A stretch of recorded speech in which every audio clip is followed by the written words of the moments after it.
Hi guys, and welcome to another episode of Kabir Considers. In this video, I'm going to react to how America makes Britain look like a tiny village. Now, I've been running this channel for about a year, maybe a year and 3 months, and I've heard that a few times that apparently the United Kingdom, the whole of the UK, can fit inside Texas.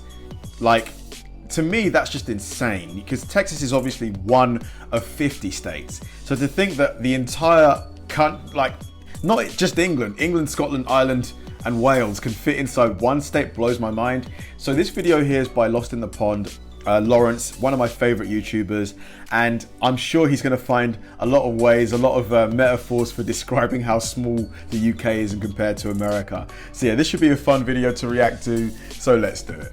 And at 874 square miles is larger than not just London, but half of the English counties. Hello, I'm Lawrence, and I'm on a quest to uncover all of the memos that Britain and America lost in the pond, and one of those memos pertains to size. They say that size doesn't matter, but have they looked at that Route 66 thingy? I love it. I want to get one of these. a map recently? Because it does matter when you move from Britain to the United States of America. You see, somebody once said that the biggest difference between Britain and America is that Americans think that 100 years is a long time and that the British think that 100 miles is a long way. And I've heard that a few times. 100 miles is a long way. Come on, man. That's a long drive. That's like 2 hours, 2.5 hours. It's quite a drive. used to think like this. For instance, I used to think that travelling from my hometown of Grimsby to the city of Manchester was a long way, even though it was only 100 miles. But after moving to the United States, where long-distance commutes and cross-country road trips are not that unusual, I soon realised that Americans viewed 100 miles as no biggie. And as somebody who now fairly frequently does the commute from Chicago to Indianapolis, I have fallen in line with my American comrades. But just in case you don't believe me, or in case you're one of those British people that I often hear about, that comes to the United States and expects to see New York City, Las Vegas, San Francisco, and the Grand Canyon all in one weekend, then allow me to present to you That was me. Because obviously you guys know I'm planning this trip. Like, I thought I'd be able to get to LA, you know, Las Vegas, New York, Chicago, Texas, all in like a couple of weeks. Quite unrealistic. Some maps that highlight the scale of the United States in all its glory. Let's take a look. Firstly, let's take a look at the United States as a whole. If we include land and water, which we will be doing throughout this video, the United States has a total area of about 3.8 million square miles. In that respect, it could contain 40 not just Britons, but UKs. Jesus. And for clarification, the UK is Britain plus Northern Ireland. The biggest country within the United Kingdom is my home country of England. And you've almost certainly heard that the United States has an entire region named after it. Let's have a look at how they compare. As the United States goes, New England is a relatively small area of land comprising 6 states: Maine, New Hampshire, Vermont, Connecticut, Massachusetts. I thought New England was a state. Gosh. And Rhode Island. And despite the fact that 5 of those states feature in a list of the 7 smallest, the New England states combined are almost 22,000 square miles bigger than England. Wow. In fact, you could throw in Wales and Northern Ireland and New England would still come out on top. But even when you add in Scotland, there are certain other states that are bigger than the entire United Kingdom. Now, long ago I made a video on the 11 states that are larger than the UK, but this video was mostly crap, and the chief He looks so different without any facial hair. complaint about it was that I didn't show any maps, so you just had to imagine it. Well, to show that I've grown as a YouTuber, and to visually put these 11 states into a UK context, I've put together a graphic. Have you ever seen those videos that compare the size of the Earth to the size of the Sun? Yeah. And then the Sun to the next biggest star, and the next biggest star to the next biggest star, and so on? Well, I thought it would be fun to do the same thing with the UK and its 11 American overlords. So here are 11 US states with a total area, that's land and water, that's larger than the UK. Okay, so Michigan is just slightly bigger, okay? Okay, fair. Hang on, is Wyoming literally a square shape? Is it really? That's so cool.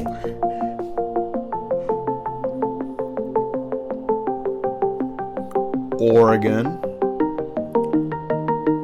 Yeah, I've heard Colorado's got a lot of mountains.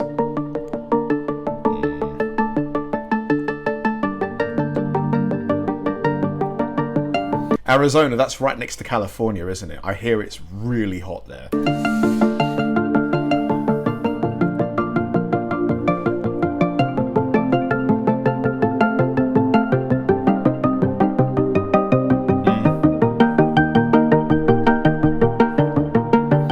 Jesus, Texas is massive.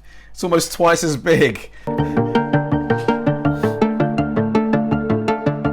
So Alaska's bigger than Texas?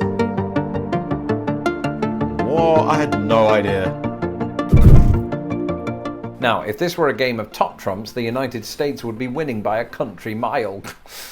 Sorry. So before we continue, I am going to throw in a fun fact that allows the UK a moment of glory. The most number of US states that you could collectively fit into the entire UK is 10. Now, admittedly, it is the smallest 10, and those are West Virginia, Maryland, Vermont, New Hampshire, Massachusetts, New Jersey, Hawaii, New Hampshire, Connecticut, Delaware, and Rhode Island.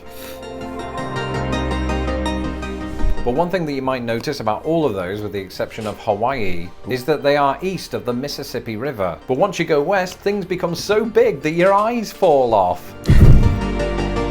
And something that really seems to get bigger out west are counties. You may remember last year I did a video on the differences between British and American counties, and one of those differences was size. For context, I want you to keep in mind that the largest county in the UK is North Yorkshire. This clocks in at roughly 3,341 square miles. So it is itself more than half the size of Northern Ireland. Well, at this point in the video, it won't surprise you to hear that the United States has well over 100 counties larger than that, and the vast majority of them are out west. Now, if we allow for county equivalents like boroughs and census areas, Alaska has 2 county equivalents that are not just larger than North Yorkshire, but because Alaska's the biggest state, I hear that not many people live there. So that must make land like quite cheap, right? By default, because if there's not many people there and it's so huge, it's got to be quite affordable. But then is it, because it's so, I hear it's cold, is the cost of buying stuff expensive because they have to import stuff there? the entire I'd love to visit Alaska though. United Kingdom. Alaska, you are massive and you need to be stopped. And you might say, well, Alaska's almost too massive, so this is just cheating. And it is true, Alaska is like the Galactus of American states. We should start calling it Galaska. But even if you drop down into the lower 48 contiguous states, there are some counties that are so big that they make certain countries look like quaint villages. Take, for example, the largest in the lower 48, San Bernardino County in California. At over 20,000 square miles, it's approximately 4 times the size of Northern Ireland and more than twice the size of Wales. And it's not alone. San Bernardino County is one of 10 counties with a square mile area of 5 digits. Now, in both Britain and America, within your average county, you'll probably find a city or two, and it'll be of no surprise to you whatsoever that America's largest cities are larger than the UK's largest cities. In the UK, the largest That was pretty obvious, weren't it? city by total area is comfortably London. In fact, at 671 square miles, it is the 3rd largest in Europe. Now, it's important to remember that that's before we take into account the wider metropolitan area. And indeed, before we do that, there are several cities in the United States that are considerably larger than 671 square miles. New York City, right? Los Angeles. Surprisingly, none of these go by the name of New York, Chicago, or Wow. I thought New York for sure would be bigger. Los Angeles, though this changes Los Angeles isn't either. somewhat when we do account for each city's metropolitan area. But again, before we do that, I've said do twice. The largest 4 places in America that you could reasonably define as a city are all located in Alaska. Anchorage, Juneau, Wrangell, and Sitka all measure well into the thousands of square miles. Now again, it's super Alaska, everything is huge. So instead, let's take a look at the opposite end of the country down in Jacksonville, Florida. Jacksonville, Florida is surprisingly massive, owing partly to the fact that it consolidated with Duval County in 1968. Nonetheless, when you add up its water and land area, Jacksonville is the largest city in the lower 48. And at 874 square miles is larger than not just London, but half of the English counties. Now, if you take into account the metropolitan areas of both Jacksonville and London, Jacksonville marginally comes out on top. Wow. And that's despite the fact, yes, I changed my shirt, and that's despite the fact that Jacksonville is significantly down the pecking order when it comes to America's largest metropolitan areas. In terms of square mileage, there are dozens across the country that outmatch it, but none more so than the San Bernardino metropolitan area, otherwise known as the Inland Empire. The Riverside San Bernardino, Ontario metropolitan area covers more than 27,000 square miles. Jeez. Almost the total area of Scotland. That's it for this episode. Let me know in the comments below some of the experiences you... Yep, America is huge, man. Like, I still think a 100-mile drive is a long drive, man. Like, what is the longest drive you guys have done? Like, because for me, what's the longest drive I've done? From here to Exeter. And that was about 3.5, 4 hours, something like that. And man, I had to stop. Yeah, I had to stop like twice at the services to get a cup of coffee, man. I know you guys are probably laughing hearing that, but yeah, what's the longest drive you guys have done? I'd love to know. Thanks for watching, guys, and I'll see you in the next one.